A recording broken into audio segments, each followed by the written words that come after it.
네, 함께 읽을 하나님의 말씀은 누가복음 18장 1절에서 8절 말씀입니다. 누가복음 18장 1절에서 8절 말씀 우리 같이 한 목소리로 읽도록 하겠습니다. 시작.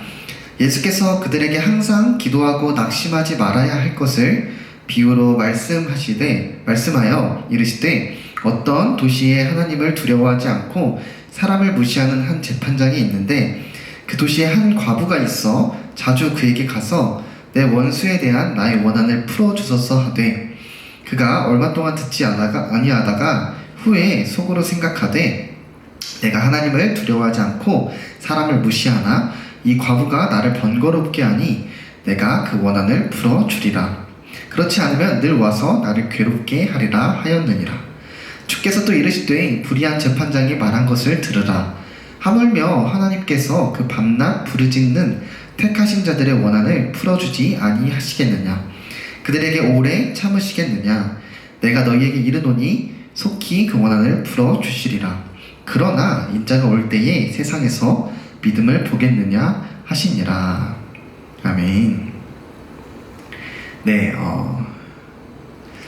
이 시간 가장 억울한 일이라는 제목으로 하나님의 말씀을 나누도록 하겠습니다.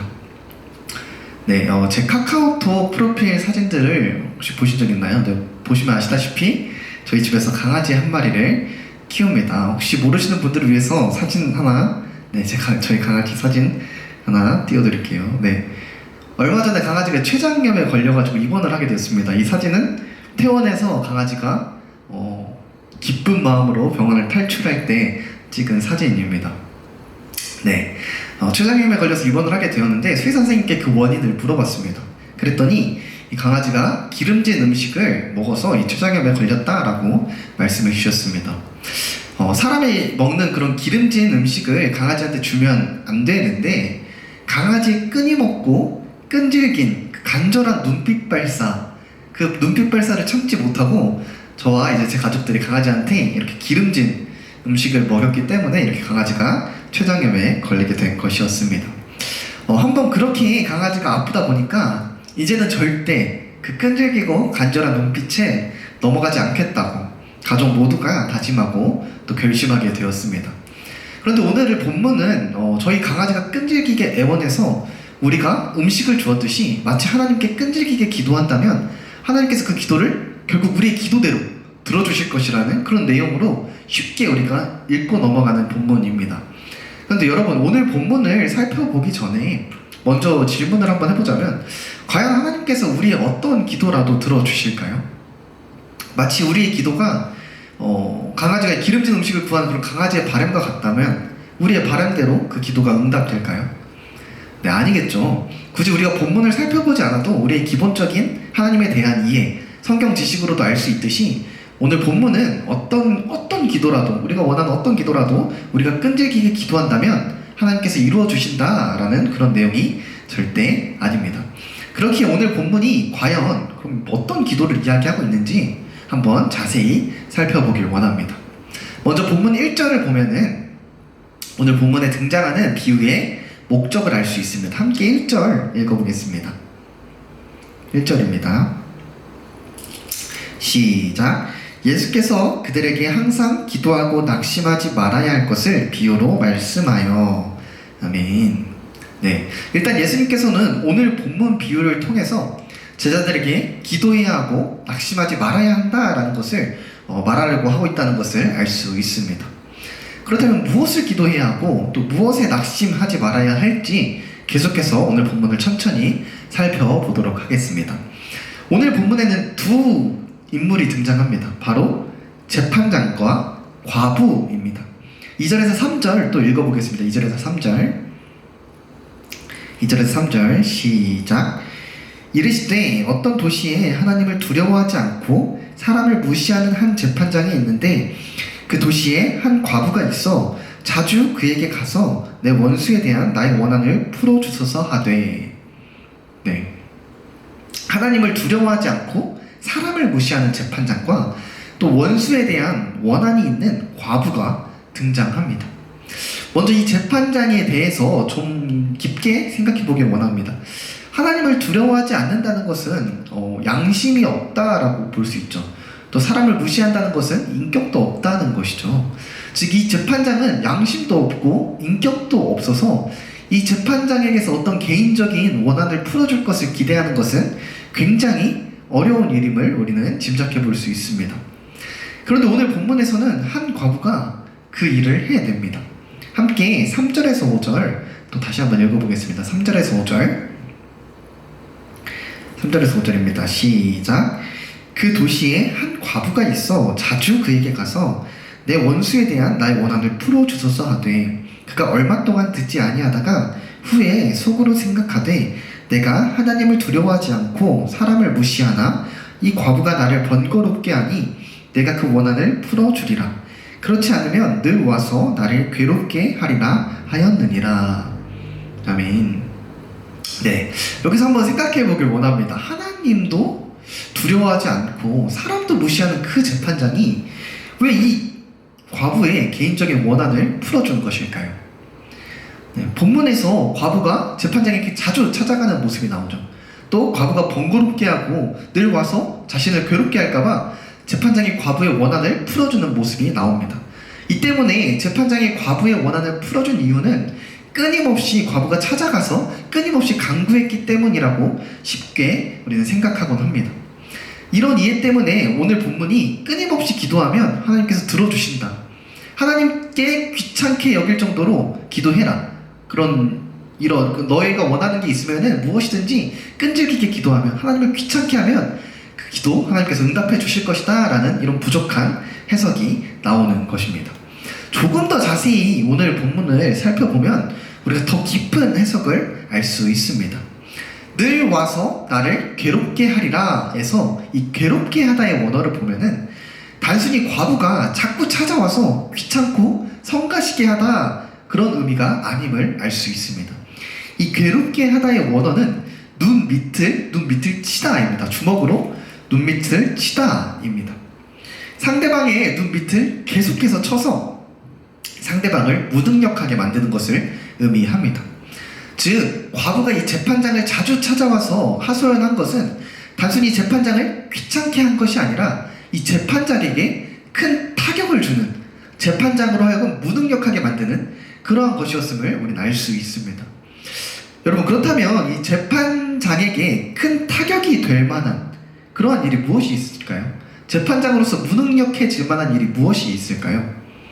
네, 만약 과부가 끊임없이 풀어달라는 사건이 정말 누가 봐도 명백한 사건이고 누가 봐도 억울한 사건이라면 재판장이라면 해결해 줄 수밖에 없는 그러한 일이라면, 아무리 개인적인 일이라도 너무나도 명백하고 억울해서 재판장이라는 위치에 있다면 해결해 줄 수밖에 없는 그러한 일이라면 그 재판장이 그 사건을 무시했을 때 아무리 하나님을 믿지 않고 사람을 무시하는 재판장이라도 그 재판장의 그 위치에는 큰 타격을 입게 되겠죠. 그 명백하고도 억울한 사건을 풀어주지 않았다는 소문이 돌게 되면 아무리 그 사람들을 무시하는 재판장이라도 사람들이 찾아오지 않으면, 그 재판장을 찾아가지 않게 되면 결국 그 재판장은 무능력해질 것입니다.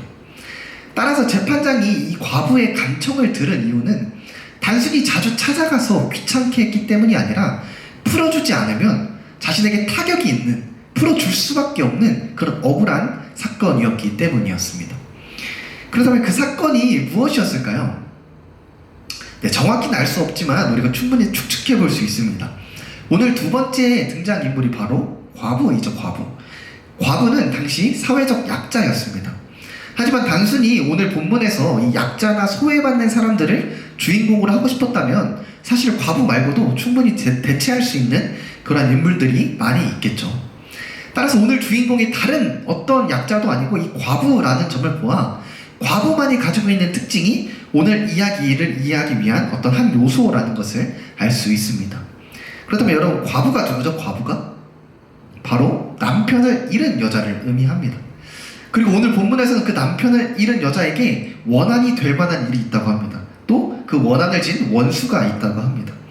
네, 이 과부에게 있어서의 원수, 억울한 일, 여기서 우리는 충분히 짐작해 볼 수 있죠. 바로 과부에게 있었던 억울한 일은 누군가로 인해 자신의 가장 소중한 남편을 잃게 된 그 억울한 사건이 바로 과부가 재판장에게 계속해서 가서 풀고 싶었던 그 억울한 일이었구나 하고 이 비유를 들었을 때 우리는 추측해 볼 수 있습니다. 그렇게 오늘 본문은 단순히 끊임없이 우리가 기도하면, 구하면 이 불의한 재판장도 끊임없이 간구했을 때 들어주듯이 하나님께 끊임없이 아무 소원이나 우리가 원하는 것 기도하면 하나님께서 그 기도를 우리의 원하는 대로 들어주신다라고 쉽게 해석해서는 안 됩니다. 오늘 본문은 너희에게 억울함이 있다면 그 억울함에 대해서 끊임없이 기도해라. 그 일이 너무나도 명백하게 억울하다면 그 불의한 재판장도 그 억울함을 풀어주는데 하물며 하나님께서 그 억울함을 풀어주시지 않겠느냐. 그러니 너희는 낙심하지 말아라 라고 본문이 말하고 있는 것입니다. 7절 함께 읽어보겠습니다. 7절입니다. 시작. 하물며 하나님께서 그 밤낮 부르짖는 택하신 자들의 원한을 풀어주지 아니하시겠느냐. 그들에게 오래 참으시겠느냐. 아멘. 여러분, 그런데 그 억울함이 어떤 억울함이었다고 했죠? 과부의 억울함이 어떤 억울함이었다고 했죠? 그 불의한 재판장도 그 일을 해결하지 않는다면 재판장으로서 자신에게 타격이 있을 만한 가장 억울하다고 평가될 만한 억울함이었죠. 바로 누군가에 의해 남편을 잃은 억울함이었습니다. 다시 말해 너희에게 그 누군가에 의해 남편을 잃은 억울함이 있다면 기도해라. 하나님께서 풀어주실 것이니 낙심하지 말아라 라고 본문은 말하고 있는 것입니다. 그렇다면 이걸 어떻게 우리가 이해할 수 있을까요? 누군가에 의해 남편을 잃은 억울함을 우리는 어떻게 이해해야 할까요? 네, 성경에서는 예수님과 우리의 관계를 부부 관계로 설명합니다. 우리는 예수님과 연합한 관계이기 때문이죠. 예수님께서는 우리의 신랑이 되어 주십니다. 그리고 세상은 우리에게서 우리의 신랑 되신 예수님을 뺏어 가려고 합니다. 앗아 가려고 합니다. 우리로 하여금 예수님을 잊게 만들고 잃게 만들려고 하죠. 오늘 본문의 1차 청자였던 당시 제자들에게는 더욱더 가시적으로 이런 상황들이 있었습니다. 예수님이 승천하신 후에 초대교회는 수많은 핍박을 당했습니다. 예수님을 믿는다는 것만으로 억울한 핍박과 고통을 당했습니다. 수많은 원수들이 예수님을 믿는 사람들로 하여금 그 신랑 되신 예수님을 버리게 만들려고, 예수님을 잊고 잃어버리게 만들려고 핍박했습니다. 그래서 초대교회 성도들에게는 예수님을 온전히 예배하고 싶은데, 그 예수님을 온전히 찬양하고 예수님께 기도하고 예배하고 싶은데 세상이 그렇게 하게 두지 않는 그러한 억울함이 있었습니다. 예수님께서는 그것을 염두하시고 그들에게 오늘 비유를 통해서 너희의 그 남편을 잃은 것 같은 그 억울함을 기도해라. 그리고 그런 상황에서도 낙심하지 말아라 라고 위로하시면서 말씀하신 것입니다. 그런데 여러분, 사실 지금 이 시대를 우리가 한국에서 살아가는 우리들에게는 초대교회와 같은 어떤 물리적인 핍박과 고문은 없습니다. 예수님을 믿는다고 해서 실제로 매를 맞고 우리가 죽을 위기에 처하지는 않습니다. 누군가 예수님을 믿지 말라고 강요하지도 않습니다. 우리는 누군가에 의해서 강제적으로 예수님을 버리게 되거나 예수님을 예배하는 자리를 잃게 되지는 않습니다. 오히려 종교적으로 자유로운 시대를 살아가는 우리들은 누군가에 의해서가 아니라 내 의지로 예수님을 잊고 살아가고 내 의지로 예수님을 버리고 살아갑니다. 나의 재미와 나의 욕심과 또 나의 계획과 나의 시간이 너무나도 중요해서 예수님보다도 더 소중해서 우리는 우리의 신랑 되신 예수님을 우리 스스로 포기하고 살아갑니다.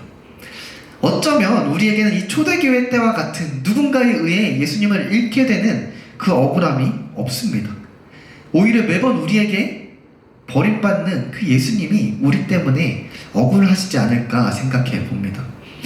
물론 예수님께서 억울해 하시진 않겠죠. 그런데 분명히 신랑 되신 예수님을 우리가 자꾸 버리고 잊고 놓치는 그런 모습들을 보면서 예수님께서 우리의 모습 때문에 슬퍼하실 듯 합니다. 여러분, 우리가 기도하는 억울함은 무엇인가요? 우리가 하나님께 기도할 때 억울하다고 기도할 때 끈질기게 간절히 기도할 때 그 억울함은 무엇인가요? 누군가에 의해 남편 되신 예수님을 잃게 되는 것에 대한 억울함은 아닌 것 같습니다. 그저 우리의 삶이 내 계획대로 되지 않을 때, 남들과 비교해서 나에게 안 좋은 일이 생겼을 때, 내 기준에 조금이라도 힘들고 내 기준에 조금이라도 어려운 일들이 나에게 생겼을 때, 하나님 왜 나한테 이런 일이 일어났나요? 하면서 억울함을 호소합니다. 정작 우리는 예수님을 우리의 상황에 따라 포기하고 예수님을 떠나서 살아가므로 예수님의 마음에 힘듦을 주고 예수님의 마음에 고통을 주면서 우리에게 어떤 힘든 일이 조금이라도 찾아올 때는 그 억울함을 하나님께 호소합니다. 우리는 우리가 예수님께 주는 고통과 슬픔에 대해서는 많이 관대한 것 같습니다. 내가 예수님을 떠나 살아가는 그 모습에는 크게 문제 삼지 않습니다. 반면에 우리에게 조금의 고통과 조금의 고난, 어떤 힘든 일이 찾아온다면 크게 문제 삼고 왜 나한테 굳이 왜 나한테 이런 일이 있어야 하나요? 하면서 하나님께 억울함을 토로합니다. 그런데 여러분, 우리가 가장 억울해야 할 그 일이 무엇이라고 했죠? 오늘 본문에서 누군가에 의해 예수님을 잃게 되는 것입니다. 그런데 왜 우리는 그 억울함을 느끼지 못하고 우리의 개인적인 우리의 상황이 조금 힘들어지고 조금 어려워지고 그거에 대해서 억울함을 느끼는 것일까요? 왜 우리는 본문에서 말하는 누군가에 의해 예수님을 잃게 되는 것에 대해서 슬퍼하지 못하고 억울해하지 못하는 것일까요? 바로 그 억울함을 느끼는 데에는 전제의 조건이 있기 때문입니다. 예수님이 우리에게 있어서 가장 귀한 존재여야만 하고 우리가 예수님을 사랑해야만 하고 또 예수님과 조금이라도 떨어지고 싶지 않아야 합니다. 그럴 때야 누군가에 의해 예수님을 뺏기게 되었을 때, 예수님을 잃게 되었을 때 억울함을 느끼겠죠. 우리는 예수님을 그리고 또 그렇게 소중히 여기지도 않기 때문에 누군가에 의해 예수님을 잃게 되더라도 큰 감흥이 없는 것이죠. 또 나아가 누군가에 의해 예수님을 우리가 잃기보다도 아까 뭐라고 말했죠? 우리 스스로가 예수님을 놓치고 우리 스스로가 예수님을 버리고 우리 스스로가 예수님을 잊고 살아가기 때문에 오늘 본문에서 말하는 그 남편을 잃은 억울함, 예수님을 잃은 억울함을 못 느끼고 살아가는 것입니다.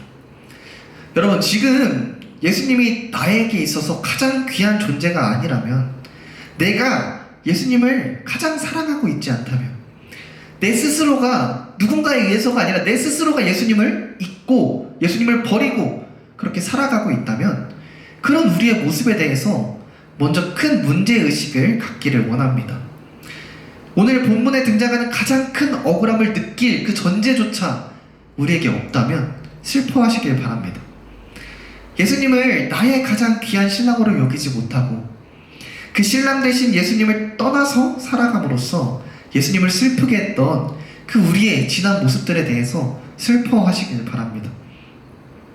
다른 어떤 억울한 일들로 인하여서 슬퍼하면서 하나님께 그 억울함에 대해서 기도하기보다도 먼저 내 자신이 예수님을 상황에 따라 잊고 놓치고 살아가는 것에 대해서, 신랑 되신 예수님을 사랑하지 않고 귀하게 여기지 않아서 누군가에 의해서 그 남편을 잃었을 때의 억울함을 느낄 수도 없는 그런 우리들의 모습에 대해서 슬퍼하며 회개하고 기도하시길 바랍니다. 예수님께서는 우리의 부족한 이런 모습을 마치 미리 아셨듯이 오늘 본문 8절에서 이렇게 말씀하십니다. 함께 읽어보겠습니다. 8절입니다. 8절 시작. 내가 너희에게 이르노니 속히 그 원한을 풀어주시리라. 그러나 인자가 올 때에 세상에서 믿음을 보겠느냐 하시니라. 아멘. 너희가 나를 사랑하고 귀하게 여기고 있을 때 세상이 너희로 하여금 나를 잃게 만들려고, 너희로 하여금 나를 뺏어가려고 한다면 그 억울함을 속히 풀어주겠다. 그런데 내가 다시 이 땅에 올 때에 그러한 믿음을 내가 볼 수 있을까? 예수님을 사랑하지도 않고 예수님을 귀하게 여기지도 않고 누군가에 의해서가 아니라 스스로 예수님을 떠나고 버리는 우리의 모습을 아시듯이 걱정하면서 말씀하십니다. 과연 내가 다시 올 때쯤에 이러한 믿음을 볼 수 있을까? 말씀을 정리하겠습니다. 여러분, 우리는 하나님께 우리의 억울함에 대해서 물론 끊임없이 기도해야 합니다. 그런데 특별히 우리가 가장 먼저 기도해야 할 것이 있습니다. 가장 억울해하면서 기도해야 할 것이 있습니다. 그것이 무엇이죠? 네, 세상이 우리로부터 예수님을 앗아가려고 하는 것, 뺏어가려고 하는 것, 우리로 하여금 예수님을 잃게 만들려고 하는 것에 대해서, 그거에 대해서 억울해하며 기도해야 합니다. 그런데 정작 우리가 기도하는 그 억울함이 예수님을 잃은 억울함이 아니라 그저 나에게 찾아온 힘든 일과 나에게 찾아온 어려움에 대한 그러한 것의 억울함이고, 또 예수님을 사랑하지 않고 우리 스스로가 예수님을 버리는 그러한 삶을 살아가고 있다면 우리의 모습을 돌아보고 슬퍼하며 회개해야 합니다. 우리가 만난 고통으로 슬퍼하기보다 먼저 우리의 모습으로 인해, 예수님을 버리고 예수님을 떠난 우리의 모습으로 인해 그 신랑 되신 예수님께 마음의 고통을 준 우리의 모습으로 슬퍼하며 회개해야 합니다. 그리고 다시 예수님을 우리의 가장 귀한 신랑으로서, 또 예수님을 우리가 가장 사랑하는 분으로서 예수님을 다시 떠나지 않겠다고 그렇게 생각하며, 그 누군가 나로부터 예수님을 앗아가려고 하는 것이 가장 억울하고 나에게 있어서 가장 슬픈 일이라고 고백하면서 우리는 살아가야 합니다. 여러분, 그렇게 살아감으로써 우리 라원 고등부 친구들이, 그리고 제가 예수님께서 믿음을 볼 수 있겠느냐라는 그러한 질문에 네, 제가 그 믿음을 보이겠습니다 라고 대답할 수 있는 그러한 저와 여러분이 되게 주님의 이름으로 간절히 소원합니다. 함께 기도하겠습니다. 하나님 아버지, 감사합니다. 오늘 말씀을 통하여서 우리가 오늘 본문에 대해서 쉽게 생각할 수 있었던 부분에 대해서 깊게 생각해 보게 되었습니다. 하나님, 우리가 살아갈 때에 억울한 일들이 참 많이 있습니다. 그 억울함에 대해서 하나님께 기도할 때 하나님께서 풀어주신다고 하셨습니다. 그런데 그 억울함 중에 가장 억울한 일은 바로 세상으로부터 우리가 믿는 우리 신랑 되신 예수님을 뺏기는 일입니다. 하나님, 그 억울한 일에 대해서, 그거에 대해서 슬퍼하며 우리가 하나님께 기도할 수 있어야 되는데, 우리는 예수님을 뺏기든 말든, 예수님을 잃든 말든 우리는 슬픔이 없고 우리에게는 억울함이 없음을 고백합니다. 예수님을 우리가 사랑하지 않았기 때문에, 예수님을 귀한 존재로 우리가 여기지 않았기 때문에, 그동안 우리 스스로가 예수님을 떠나온 삶을 살았기 때문에 우리가 그 남편 되신, 그 신랑 되신 예수님을 잃었을 때에 크게 슬퍼하지 않고 억울해하지 않는 그런 모습들을 돌아보며 하나님 앞에 회개합니다. 우리의 억울한 일들이 조금이라도 있을 때는 힘들어하고 하나님께 고통을 호소하였지만, 정작 우리들의 삶이 예수님을 떠난 삶이어서 예수님께 마음의 고통, 예수님께 슬픔을 주는 일에는 우리가 그거에 대해서 깊게 생각하지 못하고 우리의 힘든 일에만 깊게 생각하며 하나님께 기도했던 우리의 모습들을, 예수님께 그렇게 슬픔과 고통을 주었던 우리의 모습들을 돌아보며 회개합니다. 하나님, 이 시간 우리 고등부와 또 제가, 우리 모두가 하나님 아버지 앞에 예수님을 나의 가장 귀한 존재로, 내가 가장 사랑하는 사람으로 여기겠다고 다짐하며, 또 세상이 예수님을 우리로부터 뺏어가려고 할 때에 그것이 가장 나에게 슬픈 일이고 나에게 있어서 가장 억울한 일이라고 고백하며 예수님을 절대 놓치지 않고 살아갈 수 있는 저와 우리 라몬 고등부 될 수 있도록 주님 함께하여 주시고 도와주시옵소서. 그래서 마지막 날에 내가 믿음을 볼 수 있겠느냐라는 그 예수님의 걱정 어린 질문에 네, 내가 그 믿음을 보이겠습니다 라고 대답하면서 믿음의 삶을 살아갈 수 있는 우리 라몬 고등부와 제가 될 수 있도록 주님 함께하여 주시고 도와주시옵소서. 감사합니다. 예수님 이름으로 기도하옵나이다. 아멘. 네, 이 시간 또 광고 말씀 이어서 전해드리도록 하겠습니다. 네, 지금 미리 그 세팅 한번 도와주시고요. 네, 어제부터 그 상반기 지자훈련 OT를 시작했습니다.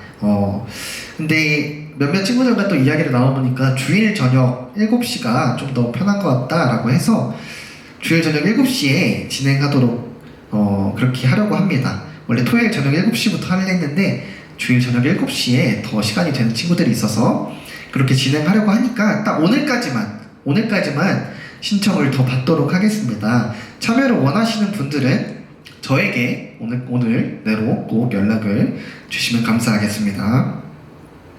네, 다음 주일 오후 5시에 진짜 얼마 만에 하는 외부 활동인지 모르겠어요. 화곡역 풋살장에서 풋살을 하려고 합니다. 참여를 원하시는 분들은 저에게 또 연락을 주시면 감사하겠습니다. 네, 많이 참여해서 또 같이 함께 오랜만에 네, 또 즐거운 시간을 보냈으면 좋겠으니까 네, 꼭 참여해 주세요. 시간이 되시면 꼭 참여해 주셨으면 좋겠습니다. 그리고 3월 28일에 입교 및 세례식이 있습니다. 해당 학생들, 네, 신청하신 학생들은 이번 주까지 모든 교육 영상 시청을 마무리해 주셔야 합니다. 제가 지금 4주차까지 영상 공유를 해 주었는데 이제 나머지 3주차는 영상 길이가 비교적 짧으니까 이번 주 내로 다 시청 완료해 주시고 21일에 문답식이 있어요. 21일에 장로님들이 여러분한테 전화를 걸어서 문답식을 진행할 거니까 미리 시청을 해놔야 돼요. 이번 주 내로. 그러니까 꼭 시청 완료해 주셨으면 좋겠습니다. 네, 광고는 여기서 마치고 또 주기도문 한 이후에 또 반별로 잠깐 모여서 함께 또 이야기하고 또 돌아가셨으면 좋겠습니다. 함께 주기도문 하겠습니다. 하늘에 계신 우리 아버지여, 이름이 거룩히 여김을 받으시오며 나라의 임하옵시며 뜻이 하늘에서 이루어진 것 같이 땅에서도 이루어지리다. 오늘날 우리에게 일용할 양식을 주옵시고 우리가 우리에게 죄 지은 자를 사하여 준 것 같이 우리 죄를 사하여 주옵시고 우리를 시험에 들게 하지 마옵시고 다만 악에서 구하옵소서. 대개 나라와 권세와 영광이 아버지께 영원히 있사옵나이다. 아멘.